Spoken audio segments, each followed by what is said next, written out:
नमस्कार दोस्तों, Lalit study 105 YouTube channel पर आपका स्वागत है। सहायक बोरिंग टेक्नीशियन के लिए यूथ कंपटीशन टाइम का ये प्रैक्टिस सेट है। इस प्रैक्टिस सेट में दोस्तों हम आज 65 क्वेश्चन लगाने वाले हैं। बने रहिए क्लास में। क्लास को आरंभ करते हैं। पहला हमारा क्वेश्चन है, कोई पदार्थ आवेशों के प्रवाह का कितना प्रतिरोध करता है, इसकी माप कहलाती है? उत्पादन शक्ति, विभवांतर, धारा, प्रतिरोधकता। तो राइट हो जाएगा ऑप्शन डी विकल्प, प्रतिरोधकता। विभवांतर V और विद्युत धारा I के बीच संबंध की खोज किसने की? तो सीधा सा फॉर्मूला है दोस्तों, V बराबर है R ओम। बी विकल्प यहाँ पर सही रहेगा। नेक्स्ट, विद्युत धारा का सूत्र I रिक्त स्थान अपॉन समय है। तो यहाँ पर विद्युत धारा I, तो आप जानते होंगे एक फॉर्मूला Q बराबर IT होता है, IT, परंतु यहाँ पर I निकालना है तो Q ऊपर आ जाएगा दोस्तों। ए विकल्प यहाँ पर सही रहेगा। नेक्स्ट, इनमें से कौन सा परिपथ का एक क्रियाशील घटक है? परिपथ का एक क्रियाशील घटक होता है ट्रांजिस्टर। ऑप्शन ए सही है। नेक्स्ट प्रश्न, 10 वोल्ट विभवांतर वाले दो बिंदुओं के मध्य किया गया काम 30 जूल है, तो दोनों बिंदुओं के बीच प्रवाहित होने वाला विद्युत आवेश क्या होगा? तो फॉर्मूला होता है दोस्तों V बराबर W अपॉन Q होता है। तो हमको 10 दिया गया है और W वो 30 दिया गया है और हमको निकालना है विद्युत आवेश। तो Q हमको निकालना है, 10 दिया 30, तो Q की जो वैल्यू आ जाएगी 3 ओम आ जाएगी, नहीं सॉरी 3 कूलाम आ जाएगी। सी विकल्प यहाँ पर सही आंसर है। नेक्स्ट पर आते हैं, एक वस्तु पर लगाए गए गुरुत्वाकर्षण बल को क्या कहा जाता है?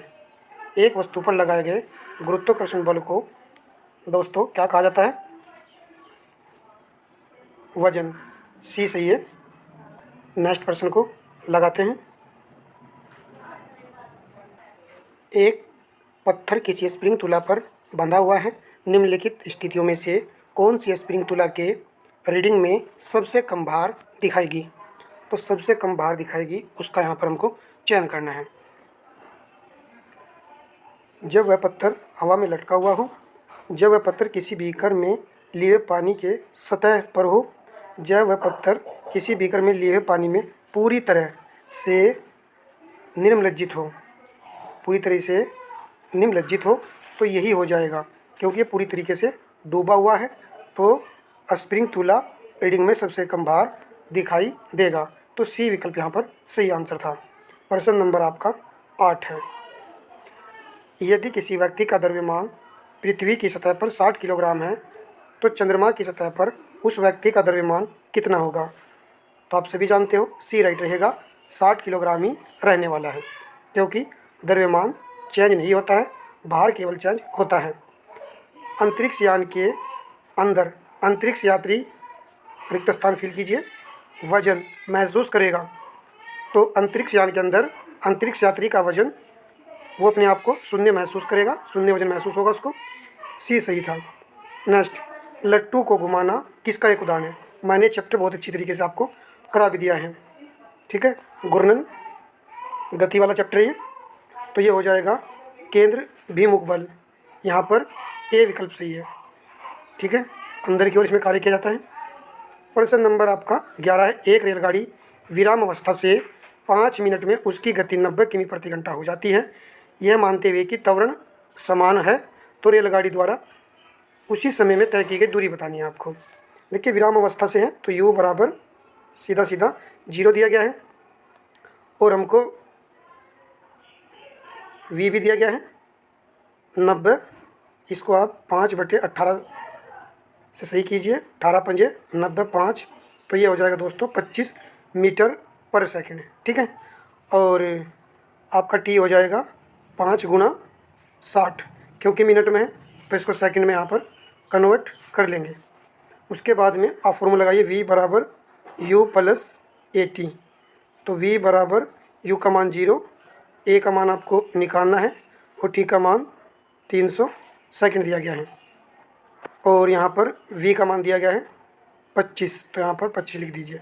ए की वैल्यू आप निकालेंगे 25/300, तो पंजे पंजे 25, 5 छंग 30, तो 1/12 आ जाएगा। उसके बाद में दूरी वाला फॉर्मूला लगा दीजिए, S बराबर UT हाफ AT² या GT²। S बराबर U0 है तो 1/2, और A की वैल्यू है हमारे पे 1/12, और यहाँ पर T की वैल्यू रख दीजिए 300 × 300। तो दोस्तों जब इसको हल करेंगे तो ये आएगा हमारे पास, इतना आ जाएगा दोस्तों मीटर, परंतु आंसर किलोमीटर में दिया गया है, तो 3.75 किलोमीटर हो जाएगा 1000 से डिवाइड करने पर। ये एक अच्छा क्वेश्चन था, डी विकल्प यहाँ पर सही आंसर होगा। ठीक है, नेक्स्ट प्रश्न पर आ जाते हैं।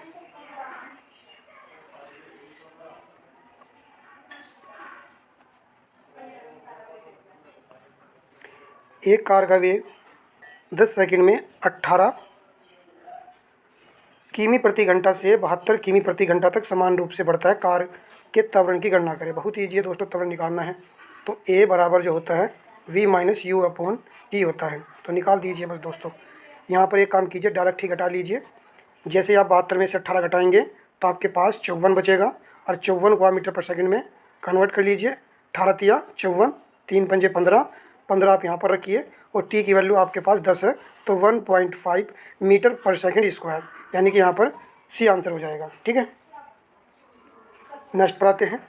दो वस्तुओं के मध्य परस्पर क्रिया होती है, तो दो वस्तुओं के मध्य जो परस्पर क्रिया होती है वो दोस्तों बल होता है। डी विकल्प यहाँ पर सही था। प्रश्न नंबर 14 है, यदि एक m द्रव्यमान वाली वस्तु को जमीन से h ऊंचाई तक उठाया जाता है तो इस क्रिया के लिए बल की आवश्यकता होती है। वस्तु को उठाने के लिए आवश्यक न्यूनतम बल किसके समान होगा? तो ये हो जाएगा वस्तु वजन के समान। भी यहाँ पर सही आंसर है। प्रश्न नंबर हमारा नेक्स्ट है। नेक्स्ट प्रश्न, यदि पदार्थ गर्म करने से स्वतंत्रता पूर्वक फैलता है तो उसमें किस प्रकार का प्रतिबल पैदा होगा? जब किसी पदार्थ को गर्म किया जाता है, स्वतंत्रता पूर्वक वो फैल जाता है, तो उसमें किस प्रकार का प्रतिबल पैदा होगा? तो याद रखेंगे ऐसे क्वेश्चन को, कोई भी प्रतिबल पैदा नहीं होगा। डी विकल्प यहाँ पर सही आंसर है। प्रैक्टिस करने से दोस्तों और अच्छे से प्रैक्टिस हो जाएगी, क्योंकि यूथ वाली बुक हम करा भी रहे हैं और यहाँ पर यूथ का ही प्रैक्टिस सेट हमने लिया भी है आज। तो सभी क्लासों को अटेंड किया करो और वीडियो को लाइक शेयर अवश्य किया करो। यदि यंग मापांक E आयतन मापांक K के बराबर है तो पॉइजन का अनुपात का मान क्या होगा? तो डायरेक्ट याद रख के 1/3 होगा। सी विकल्प यहाँ पर सही आंसर है। नया सिलेबस है दोस्तों इस बार। पेपर पैटर्न तो एग्जामिनर को ही पता है कैसे बनेगा, परंतु जो भी मटेरियल है ये सिलेबस के अकॉर्डिंग ही दिया गया है। यंग मापांक निम्न में से निम्न के अनुपात के रूप में परिभाषित है। तो यंग मापांक जो होता है अनुदैर्ध्य प्रतिबल से अनुदैर्ध्य विकृति, तो यहाँ पर भी सही आंसर है। इसको डायरेक्ट याद रख के फॉर्मूले को, पॉइजन अनुपात का व्युत्क्रम क्या होता है? पॉइजन अनुपात ये होता है अनुदैर्ध्य विकृति अपॉन पार्श्व विकृति। जो कि पॉइजन अनुपात होता है हमारा वो होता है पार्श्व विकृति और अनुपात में होता है अनुदैर्ध्य विकृति। ठीक है, परंतु यहाँ पर व्युत्क्रम पूछा गया है इसलिए उलट जाएगा। हुक के नियम के अनुसार, तो हुक का नियम क्या होता है? ये होता है प्रतिबल विकृति के समानुपाती होता है। प्रतिबल विकृति के समानुपाती होता है। फॉर्मूला है सिग्मा समानुपाती एप्सिलॉन। याद कर लीजिए, ये होता है हुक का नियम। नेक्स्ट, एकल प्रत्यक्ष प्रतिबल। ठीक है, सिग्मा के कारण आयतनीय विकृति निम्नलिखित में से होती है। तो ऑप्शन बी सही रहेगा, सिग्मा अपॉन एप्सिलॉन 1 - 2u। याद कीजिए, बी सही है। ध्यान से देखेंगे, लास्ट में चल रहा है तो क्वेश्चन एग्जाम में आएगा तो लग जाएगा। निम्नलिखित में से कौन सा साक्ष्य प्रतिबल संबंधित है? तो ये होता है यील्डिंग। सी सही है। नेक्स्ट प्रश्न पर आ जाते हैं, जो कि हमारा प्रश्न नंबर है 22 एक अच्छा प्रश्न है, यहाँ पर इसको हल करेंगे। 700 mm² क्षेत्रफल के एक क्रॉस अनुभागीय पट्टी के नीचे एक आंकड़े के रूप में दिखाए गए अक्षीय भार के अधीन अनुभाग RS प्रतिबल मेगा पास्कल का मान क्या होगा। तो मेगा पास्कल का मान पूछा गया हमसे। प्रतिबल क्या होता है, प्रतिबल होता है बल बटे क्षेत्रफल या तनाव बटे क्षेत्रफल। तो यहाँ पर आर एस का दिया गया, तो आर एस यहाँ पर है दोस्तों ये, और इसके सामने दिया गया है 21 kN। तो यहाँ पर हम निकालेंगे प्रतिबल। देखिए दोस्तों 21 आ जाएगा, के की जगह दोस्तों आप 1000 से गुणा कर लीजिएगा, और क्षेत्रफल है 700 mm दिया गया है, परंतु इसको मीटर में बनाना पड़ेगा। तो ये हो जाएगा 10 की पावर 3, और यहाँ पर स्क्वायर फिर आ जाएगा मीटर। इसको हल करेंगे तो यहाँ पर 21 3 0 7 2 0 2 0 से 2 0 काट दीजिए, 7 के 21 30 आ जाएगा, और नीचे हो जाएगा 10 की पावर -6, परंतु ये ऊपर पहुँच जाएगी, 10 की पावर यहाँ पर 6 आ जाएगी। तो 30 मेगा पास्कल हो गया है। ए विकल्प यहाँ पर राइट आंसर है। ऐसे क्वेश्चन एग्जाम में जब आएंगे तो इनको जो करेगा दोस्तों वो प्लस पॉइंट में जाने वाला है, ठीक है। इस चीज़ को याद कीजिए, और ये प्रैक्टिस से संभव होगा। और जो है ये टेक्निकल पेपर है दोस्तों ITI बेस, तो यहाँ पर क्वेश्चन जो है कुछ रिपीट होंगे, हूबहू आपको दिखाई देंगे, क्योंकि ITI संबंधी सिलेबस होता है या टेक्निकल जो पेपर होते हैं उनमें वही क्वेश्चन आते रहते हैं। थोड़ा बहुत लैंग्वेज में चेंजिंग आपको देखने को मिल सकती है।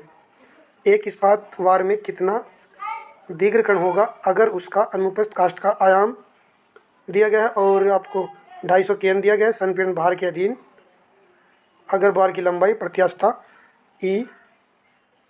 ये थोड़ा सा लंबा क्वेश्चन है, तो इसके लिए आंसर ये हो जाएगा 2.5। चलिए नेक्स्ट लगाते हैं। स्वयं के वजन के कारण एल होने पर समान रोड विस्तार समीकरण के लिए गलत विकल्प चुनें। तो यहाँ पर जो गलत विकल्प है वह दोस्तों डी, 2WL/AE और डेल्टा WL/AE बोथ, तो ये गलत हो जाएगा। जबकि जो पहले दिए गए हैं ये आपके ऑप्शन यहाँ पर सही हैं, ये गलत है। नेक्स्ट, 1 न्यूटन प्रति मीटर स्क्वायर किसके बराबर होता है। तो न्यूटन मीटर स्क्वायर किसका मात्रक होता है, ये दाब का होता है दोस्तों, क्योंकि ये बल अपॉन क्षेत्रफल, तो इसका न्यूटन मीटर स्क्वायर होता है, और इसको दाब का जो ऐसा ही मात्रक होता है वो पास्कल होता है। तो इसलिए ऑप्शन ए यहाँ पर सही आंसर रहेगा। इस तरीके से क्वेश्चन देगा एग्जामिनर। शीघ्र जमाव के लिए कौन से कैलिपर का प्रयोग किया जाता है। शीघ्र जमाव के लिए तो इसके लिए रहेगा spring joint caliper. Spring joint caliper से आप जो है शीघ्र जमाव कर सकते हैं, ठीक है। ऐसे चित्र इसका, निम्नलिखित में से कौन एक प्रत्यक्ष मापन उपकरण है।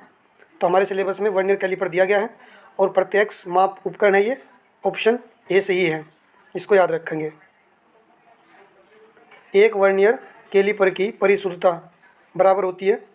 तो यहाँ पर दोस्तों जो ऑप्शन दिए गए हैं 2, 4 और ये डी, इनको हटाइए। न्यूनतम गिनती लिस्ट काउंट जो होता है इसका वर्नियर कैलिपर का 0.02 होता है, ये होता है लिस्ट काउंट इसका, इसको आप याद रखिए।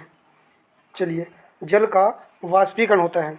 तो जल का वाष्पीकरण जो है हिमांक बिंदु पर नहीं, संगलन तापमान पर नहीं, कवलनांक बिंदु पर नहीं, समस्त तापमानों पर, किसी भी प्रकार का तापमान हो उस पर जल का वाष्पीकरण हो जाएगा। जल जो है वाष्प बनकर उड़ने लगेगी। यहाँ पर कथन और कारण का प्रश्न है। अभी कथन ए में क्या कह रहा है, लोहे की पटरियों के बीच एक छोटा सा अंतराल छोड़ दिया जाता है, कारण लोहा गर्मियों में फैलता है। देखिए, लोहे की पटरियों के बीच में एक छोटा सा अंतराल इसीलिए तो छोड़ा जाता है क्योंकि लोहा गर्मियों में फैलता है। तो यहाँ पर ए और आर दोनों सही है, आर ए की उचित व्याख्या भी करता है। ये प्रश्न है और यहाँ पर रीजन जो दिया गया है इसका उत्तर है, इसलिए दोस्तों इसको सेटिस्फाई कर रहा है। प्राय द्रवों में ऊष्मा अंतःकरण का प्रक्रम क्या है। तो द्रवों में जो होता है वो संवहन के द्वारा होता है, संवहन, ए विकल्प यहाँ पर सही है। ठोसों में जो है चालन द्वारा होता है। नेक्स्ट, तंत्र तरल पदार्थ को एक स्थान से दूसरे स्थान पर संचरण करता है। तो तरल पदार्थ कह दिया है यहाँ पर, ये एक द्रव है, संवहनी संबंधी रहेगा, ठीक है। नेक्स्ट, विमान के गैस टरबाइन में सामान्य तौर पर प्रयोग किए जाने वाली सामग्री क्या है। विमान के गैस टरबाइन में तो ये प्रयोग की जाती है ड्यूरेलुमिन। ऑप्शन बी सही है। इंपॉर्टेंट क्वेश्चन है एग्जाम के लिए। किसके निष्कर्षण हेतु मोंड प्रक्रम का उपयोग किया जाता है? किसके निष्कर्षण हेतु मोंड प्रक्रम का उपयोग जो है किया जाता है? तो यहाँ पर भी अच्छा क्वेश्चन है, राइट रहेगा निखिल का। किसका बोला? निखिल का। प्रश्न नंबर आपका हो जाएगा 35। मशीन औजार तरल आधार के निर्माण के लिए सामान्यतः किस धातु का प्रयोग किया जाता है? तो मशीन औजार तल आधार तल बनाने के लिए या निर्माण करने के लिए किस धातु का प्रयोग जो है किया जाता है? इसको आप कहिए इम्पोर्टेंट क्वेश्चन। इसमें किया जाएगा भूरा ढलवा लोहा। ऑप्शन बी सही है। अच्छा क्वेश्चन है, याद रखेंगे। नेक्स्ट प्रश्न, और मशीन में जो है अधिकतर ढलवा लोहा का ही यूज किया जाता है। स्टेनलेस स्टील के संक्षारण प्रतिरोधकता गुण के कारण उपस्थित होता है, तो यह है क्रोमियम। बी यहाँ पर सही आंसर रहेगा। नेक्स्ट, साइकिल फ्रेमों के पाइप्स किस स्टील के बने होते हैं? तो ये बने होते हैं हॉट रोड के।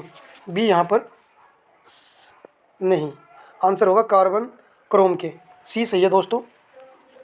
नेक्स्ट प्रश्न, चुंबकीय इस्पात में उच्च प्रतिशत में उपलब्ध होता है, तो उच्च प्रतिशत में उपलब्ध होता है टंगस्टन। चुंबकीय इस्पात में टंगस्टन जो ज़्यादा मात्रा में होता है, इसलिए यहाँ पर बी सही रहेगा। बेशेमर में भट्ठी को लाइन किया जाता है, तो भट्ठी को लाइन किया जाता है। ऑप्शन बी सही है, टार और जले हुए डोलोमाइट ईंटों के मिश्रण के साथ। बी सही है। नेक्स्ट, सोल्डरन में प्रयुक्त मुख्य सामग्री होती है, तो सोल्डरन में दोस्तों जो मुख्य सामग्री प्रयुक्त होती है वो होती है टीन व लेड, तो 40 का आंसर होगा ऑप्शन ए। नेक्स्ट, सोल्डरन आयरन तांबे से निर्मित होता है, क्योंकि यह सोल्डरन कह रहा है भारी होता है, उष्मा कुचालक होता है, उष्मा का अच्छा चालक होता है, तो 41 का आंसर होगा ऑप्शन सी। ठीक है, क्योंकि यहाँ पर सोल्डर आयन तांबे से निर्मित है, तो तांबा उष्मा का अच्छा चालक माना जाता है। नेक्स्ट पढ़ाते हैं, यदि कार की गति 54 किमी प्रति घंटा से बढ़कर 90 किमी प्रति घंटा हो जाती है, तो उसकी गतिज ऊर्जा अनुपात में कह रहा है बढ़ रही है। तो बस अनुपात के लिए दोस्तों हम जानते हैं कि गति जो फॉर्मूला 1/2 mv² होता है। तो 54 है, तो 54 को आप 2 बार लिख लीजिए। यहाँ पर 54 गुणा 54 और आपका 90 गुणा 90। कटिंग लगा लीजिए। 9 छकी 54, 9 ही कम 9, 9 छकी 54 और 9 ही कम 9। 2 तिया 6 हो जाएगा दोस्तों, 2 पंजे 10, 2 तिया 6 और 2 पंजे 10, 3 तिया 9 और पंजे पंजे 25। यानी कि यहाँ पर डी विकल्प सही आंसर रहने वाला है, 9/25। प्रश्न नंबर 43 है, जब आप किसी कार की गति को 2 गुना करते हैं तो रोकते समय यह कितनी गुनी अधिक दूरी तय करेगी? इंपॉर्टेंट है, 4 गुना। ए विकल्प सही है। यदि हम फॉर्मूले की बात करें तो फॉर्मूला लगेगा इसमें v² u² 2as। रोकते समय क्या हो जाता है? अंतिम वेग 0 हो जाता है, तो यहाँ पर 0 हो जाएगा और ये हो जाएगा दोस्तों u² बराबर -2as, और u² समानुपाती होगा s के। हम गति को 2 गुना कर रहे हैं, तो u की जगह जब हम 2 रखेंगे, 2 दूनी 4, तो दूरी क्या हो जाएगी? 4 गुना हो जाएगी। नेक्स्ट, खतरनाक विद्युत प्रवाह के द्वारा होने वाली दुर्घटनाओं और बिजली के झटकों से होने वाली हानियों को रोकने के लिए विद्युत धारा के इस प्रवाह को वैकल्पिक मार्ग प्रदान करने के लिए मुख्यतः किसकी आवश्यकता होती है? तो अर्थिंग की आवश्यकता होती है, झटकों को रोकने के लिए, झटकों से होने वाली हानियों को रोकने के लिए अर्थिंग की आवश्यकता होती है। क्लास ए अग्नि में अग्नि का कारण क्या है? तो काष्ठ है, याद रखेंगे, लकड़ी कागज़, ये क्लास ए में आते हैं। कारखाने में बिजली से लगी आग के लिए बहुत बार पढ़ लिया आपने, तो इसके लिए CTC का प्रयोग किया जाता है, carbon tetra chloride, CCl4। Next, शक्ति P और उल्टा V और प्रतिरोधकता R के बीच के संबंध द्वारा व्यक्त किया गया है, तो फॉर्मूला होता है P = V²/R। बहुत बार ये यूज होगा न्यूमेरिकल में, इसको कंठस्थ कर लीजिएगा। नेक्स्ट, चालक का प्रतिरोध कहलाता है, तो प्रतिरोध पूछ रहा है चालक का, V बराबर आई आर, तो R यहाँ पर रहने देते हैं, तो V और I का अनुपात होगा, ऑप्शन यहाँ पर ए सही रहेगा। ठीक है। नेक्स्ट, एक इलेक्ट्रिक हीटर को 250 वोल्ट के स्रोत से संयोजित किए जाने पर इसके द्वारा उपभोग की जाने वाली विद्युत शक्ति 500 वाट प्रति इकाई समय है। हीटर द्वारा प्रति इकाई समय में कर्षित धारा कितनी होगी। देखिए क्वेश्चन देखने में थोड़ा लेंथी लग रहा है परंतु है इजी। तो यहाँ पर हम इसमें एक फार्मूला लगाएंगे दोस्तों, शक्ति हमको दी गई है 500 वाट, तो P बराबर VI होता है, और यहाँ पर 500 दिया गया है और वोल्ट आपको 250 दिया गया है। I यहाँ से निकाल लेंगे तो 2 एम्पियर हो जाएगा। सी विकल्प सही है। नेक्स्ट, समांतर परिपथ के संबंध में निम्नलिखित में से कौन सा कथन यहाँ पर सही होगा। तो समांतर परिपथ के संबंध में, तो समांतर परिपथ का निवल प्रतिरोध अलग अलग प्रतिरोध के योग से हमेशा कम होता है। ये इंपॉर्टेंट लाइन है, आपने पढ़ी भी होगी बहुत बार। तो अलग अलग प्रतिरोधों के योग से हमेशा कम होता है। नेक्स्ट पर आते हैं, 5 वोल्ट के विभवांतर में 10 कूलाम के आवेश को गतिमान करने में किया गया कार्य क्या होगा। डायरेक्ट गुणा कर दीजिए, 50 जूल हो जाएगा। ठीक है,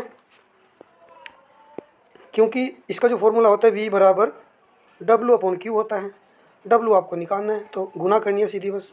निम्नलिखित में से कौन त्वरण के मान को गुरुत्व के कारण प्रभावित नहीं करता है। तो गुरुत्व के मान को जो है, त्वरण के मान को गुरुत्व कारण प्रभावित नहीं करता है, तो द्रव्यमान नहीं करेगा। यहाँ पर ए सही था। किसके कणों की गतिज ऊर्जा अधिकतम होगी। तो दोस्तों गैस के कणों की गतिज ऊर्जा अधिकतम होगी। ठोस के बाद में द्रव और द्रव के बाद में गैस, तो इसमें जो है गतिज ऊर्जा का ये क्रम होता है। गैस के कण जो है दूर दूर होते हैं, तो इसलिए गति ज़्यादा करते हैं। कार्य करने की क्षमता क्या कहलाती है, ऊर्जा। और प्रश्न ये बनता है दोस्तों, कार्य करने की दर को क्या कहा जाता है, शक्ति कहा जाता है। दोनों को याद रखेंगे। क्षमता कहेगा तो ऊर्जा लगा दीजिएगा। पवन चक्की पवन की किस ऊर्जा का उपयोग करती है। तो पवन चक्की कैसे चलती है, गति के कारण चलती है, हवा की गति के कारण, तो गतिज ऊर्जा राइट विकल्प रहेगा। नेक्स्ट पर आते हैं, एक व्यक्ति 2 सेकंड में 500 जूल काम करता है, उसके द्वारा खर्च की गई ऊर्जा थी, जबकि देना चाहिए था उसके द्वारा खर्च की गई शक्ति। तो आराम से पकड़ लेते, परंतु शक्ति कहिएगा या ऊर्जा कहिएगा, बात एक ही है। तो हो जाएगा आपका P बराबर W/T होता है दोस्तों। तो यहाँ पर हमको जो दिया गया है 1000 जूल दिया गया है और 2 सेकंड, तो कितना हो जाएगा 500 वाट। शक्ति का मात्रक 500 वाट होता है, तो यहाँ पर 56 का होगा सी। नेक्स्ट प्रश्न पर आते हैं, जो कि 57वां प्रश्न है। 5 किलोग्राम की एक वस्तु को 2 मीटर की ऊंचाई तक उठाया जाता है। इस क्रिया में किया गया कार्य कितना होगा, जबकि जी की वैल्यू भी दी गई है 9.8 मीटर पर सेकंड स्क्वायर। तो क्या करेंगे, हमको फॉर्मूला लगा देना है दोस्तों, U बराबर mgh, क्योंकि तीनों वैल्यू हमको दी गई हैं। जब डायरेक्ट गुना करेंगे तो 98 जूल हो जाएगा। ठीक है, 5 ये 2 में करेंगे 10 और यहाँ पर 9.8 है, तो डी विकल्प यहाँ पर सही हो जाएगा। नेक्स्ट प्रश्न, यदि किसी वस्तु पर लागू एक स्थिर बल की दिशा में वस्तु द्वारा स्थानांतरित बल व दूरी के परिणाम के रूप में दर्शा जाता है, तो इसको क्या कहा जाता है। बल और दूरी की बात हो रही है, तो W बराबर जो होता है हमारा बल गुणा विस्थापन होता है, F/d। तो यहाँ पर हो जाएगा किया गया कार्य। ठीक है, बी सही रहेगा। एक लड़का 200 न्यूटन भार के एक बक्से को 2 मीटर की ऊंचाई तक उठाता है, तो उसके द्वारा किया गया कार्य क्या होगा। तो यहाँ पर दोस्तों W बराबर mgh लगा दीजिए। तो हमको जो भार दिया गया है वो दिया गया है दोस्तों 120, तो 120 और 2 ऊंचाई है 240 हो जाएगा। ऑप्शन यहाँ पर सी सही रहेगा। इस तरीके से आप इसको कर सकते हैं। चलिए, सभी ने कर भी लिया होगा, इजी क्वेश्चन है। नेक्स्ट पर आते हैं, यदि किसी पिंड पर 2 न्यूटन का एक नियत बल इस प्रकार लगाया जाता है कि लगाए गए बल की दिशा में पिंड का विस्थापन 0 हो, तो बल द्वारा किया गया कार्य क्या होगा। जब विस्थापन ही शून्य है दोस्तों तो W बराबर F इंटू डी होता है और डी की वैल्यू आपको शून्य दी गई है तो कार्य जो है अपने आप 0 हो जाएगा। डी यहाँ पर सही आंसर था। प्रश्न नंबर 61 है 2 किलोवाट जूल में वैल्यू बतानी है। तो 1 किलोवाट घंटा बराबर होता है 3.6 10⁶ जूल के 36 दूनी 72 7.2 और ये हो जाएगा ऑप्शन बी वाला 7.2 10⁶ जूल हो जाएगा। नेक्स्ट प्रश्न, जरा भी लगे कि सेशन काम का था दोस्तों और कुछ सीखने को मिला तो वीडियो को लाइक कीजिएगा, शेयर कीजिएगा, ठीक है। तरंग दैर्घ्य का एसआई मात्रक क्या है। तो वेवलेंथ को दोस्तों मीटर में व्यक्त किया जाता है, डी विकल्प यहाँ पर सही रहेगा। बल की इकाई है, बल का एसआई मात्रक तो न्यूटन होता है परंतु एफ बराबर एम ए होता है। यहाँ पर इससे आपको यूनिट देखने को मिलने वाली है, चलिए देख लेते हैं। द्रव्यमान का मात्रक किलोग्राम और त्वरण का मात्रक मीटर हो जाएगा आपका पर सेकंड स्क्वायर। तो यहाँ पर ऑप्शन बी सही आंसर बन रहा है। नेक्स्ट पर आते हैं, रेडियोधर्मिता की एसआई इकाई क्या होती है। तो ये होती है बेकुरल, ए सही है। नेक्स्ट, निम्न में से कौन से तापमान की एसआई इकाई है। तापमान की एसआई इकाई क्या होती है, सेल्सियस होती है ना, बी सही है। तो 65 क्वेश्चन तो यहाँ पर कंप्लीट हो चुके हैं। 65 में स्कोर यदि काउंट किया तो कमेंट कर सकते हो।